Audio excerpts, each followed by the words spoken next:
What's up, people? Welcome back to the BCMA podcast. That's the Black Clover Martial Arts podcast. It's your boy Lucky from Lucky's Muay Thai. This is episode number 61. I've been on a short hiatus. It was my birthday. I'll tell you about that soon because it was a little out of control. And then a lot of things have happened. Obviously, Nate Diaz has retired from the UFC. Anderson Silva's fighting Jake Paul. Floyd Mayweather knocks somebody else out in an exhibition and receives multiple millions of dollars.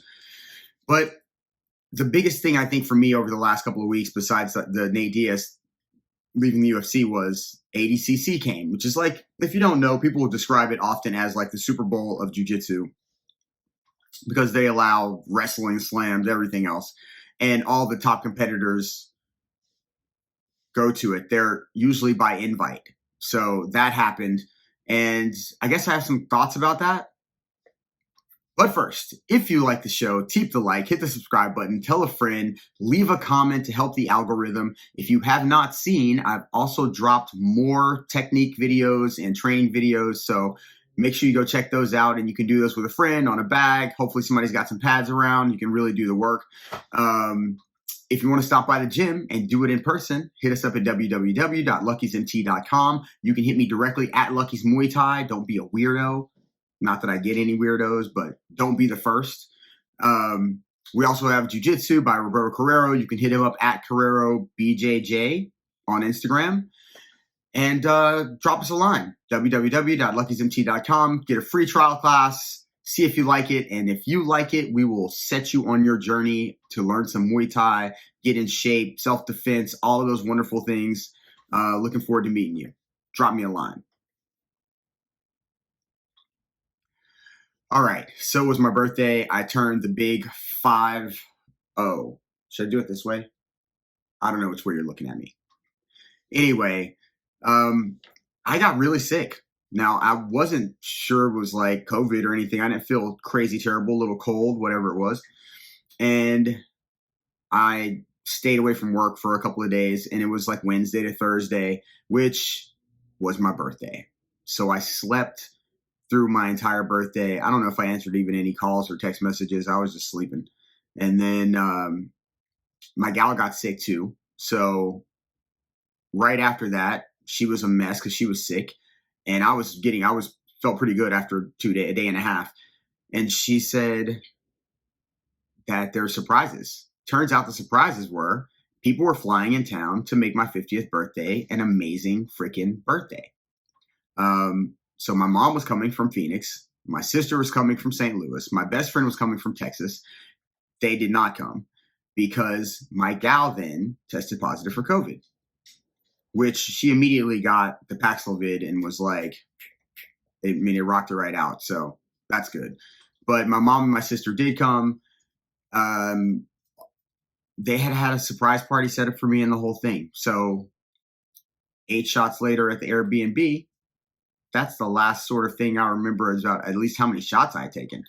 But it was awesome anyway. And even though it was small and, we weren't able to like really throw down, it was great to be with my family. It was great to turn 50. And it was awesome for my girl to set up this really cool get together for all the people that I really love. So that was dope. That being said, a lot has happened since I've been here.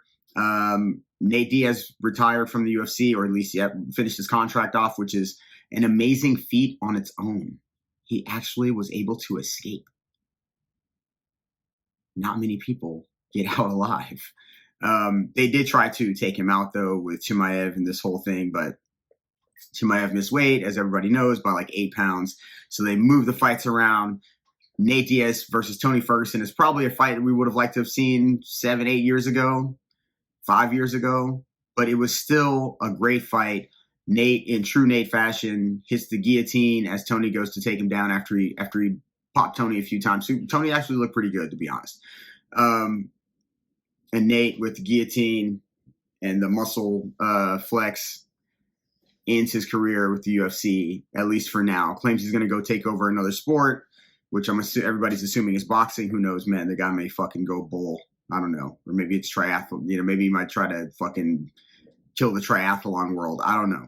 You got to wait and see what's going to happen because he's under like a contract with the UFC for the next, I think, 90 days, something like that. So he can't talk to anybody about any contracts, doing any kind of fighting.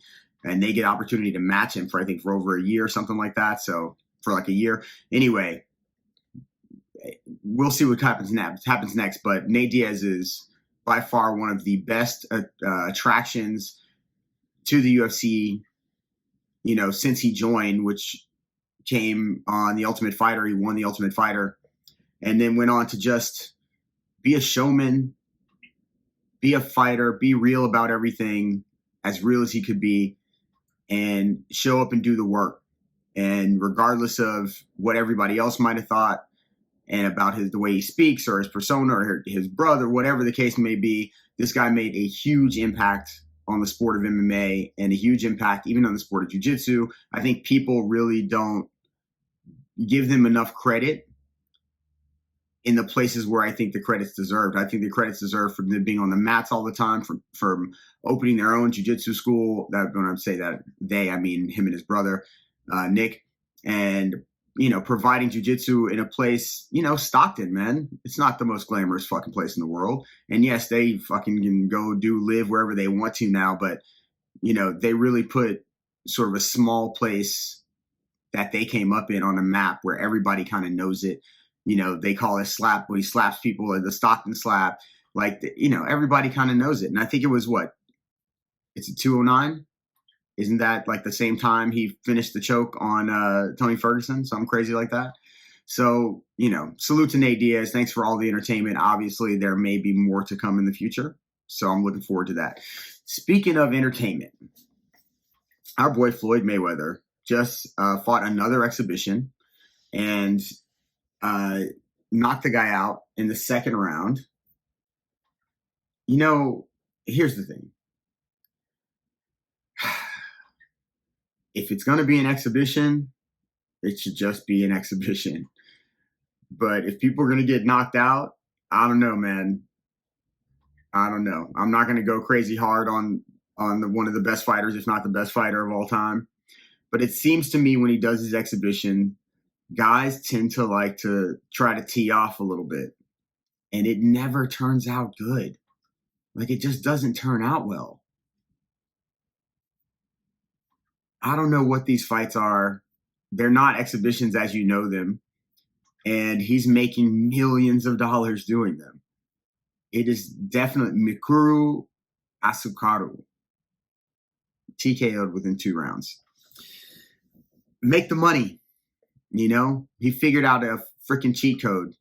He got his name and his reach up so much that they invite him to foreign countries to fight one of their guys just to freaking see him.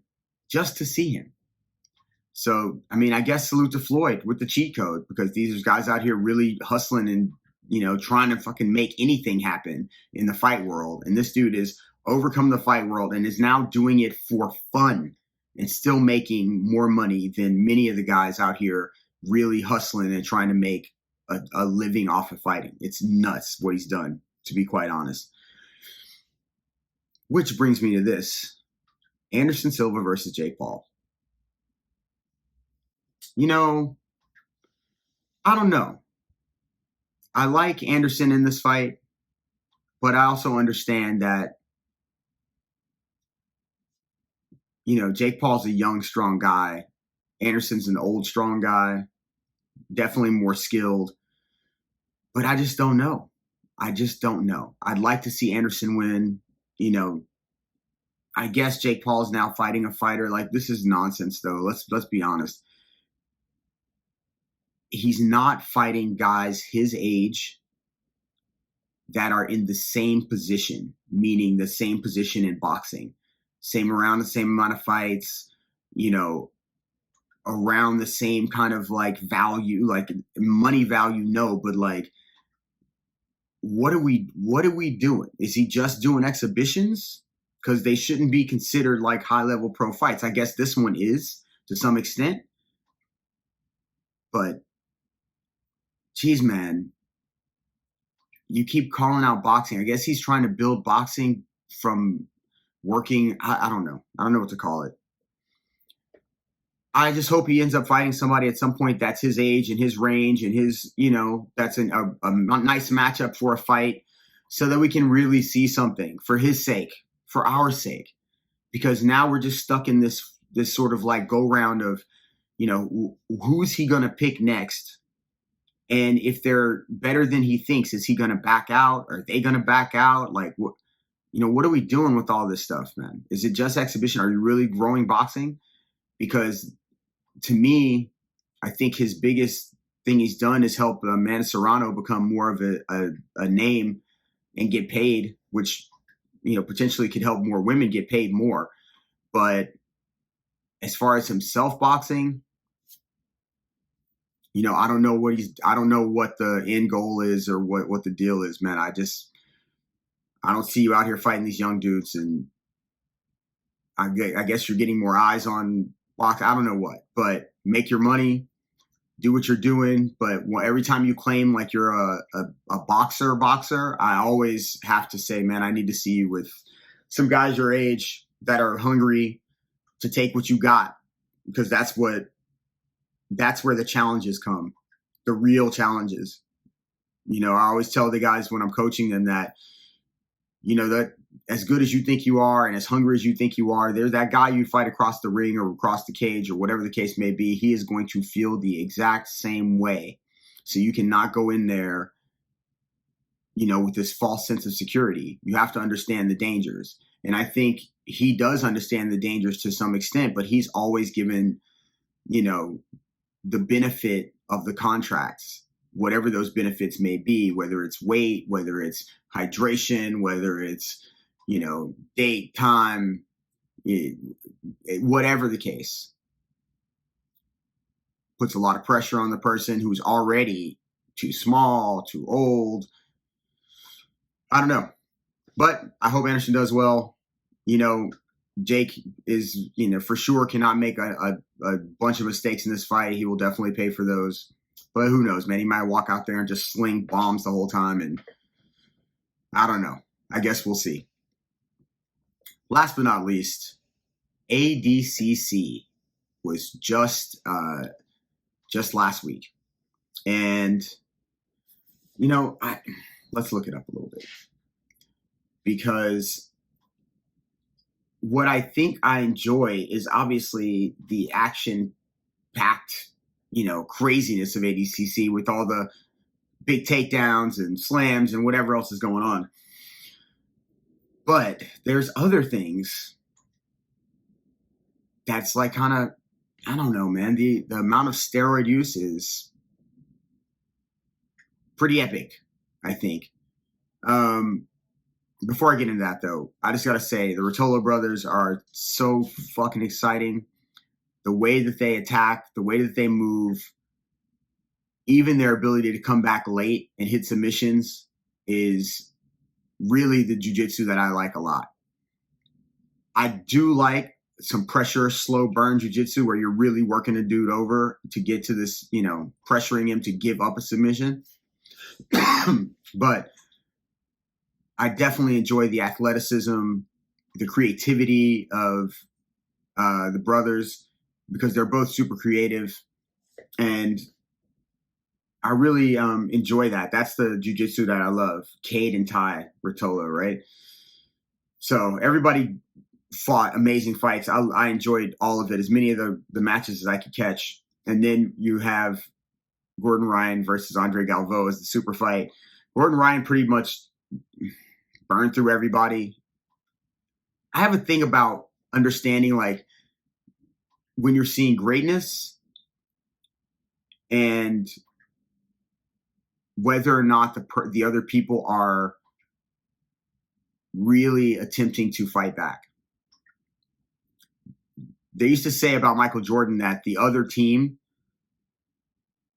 would just catch themselves watching him instead of trying to defend him, because it was so amazing to watch. And I'm not saying that that's like an all the time thing that happens, but at least some of the matches that I've seen with Gordon Ryan, it looks like the guys are like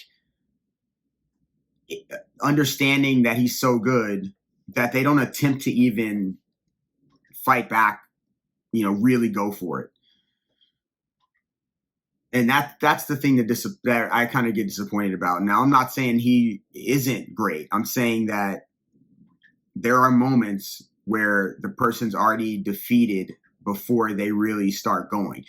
Gordon said something a while back about Felipe Pena, I think, and he said something about when he feels my grips, he's going to realize he doesn't want to be there. And so now I'm wondering if every time they start these matches and these guys get going, once they feel how he grabs them, they kind of go, okay, I know this isn't going to work out. And they don't really attempt to fight as hard. Now, I'm not saying this happened at ADCC. I'm just saying, like, I know this to be a thing. Sometimes somebody so good is so, like, interesting to watch that you might catch yourself watching them when you're supposed to be, guarding them, defending them. Like, you see this in football as well. The guys turn around there and go, I don't know, I was freaking watching this guy run. Like, he ran right by me too, It could be the case in some ways. The other thing is the amount of fucking steroids. I mean, good Lord. Is it a bodybuilding contest? I don't know. I feel like, and not everybody's on them. I don't think everybody's on them. But by the looks of it, there are definitely some people on them. Definitely. They're like, they could literally step on the bodybuilding stage right after they left ADCC and potentially earn a trophy. That being said, I guess do whatever it takes, whatever you're allowed to do. But when you're that big, that muscular, I want to see techniques. And I think that that's the thing that I love, like, about the Rotolo brothers and some of the other guys as well. It's not just them per se, but it's just, I want to see techniques. Like, why do I just want to see, like, grab the ankle, twist the ankle, fight's over, jump on the guy. I get that. Sometimes it's cool. But fuck, man, if you guys are the top, tippity top of the fucking world, then I want to see techniques. I want to see you rolling and flipping and going from armbar, transitioning to triangle, and, somebody fighting out of that and passing guard and moving north-south and like going. And I just want to see that, right? I want to see it. Just want to look at some of the results real quick.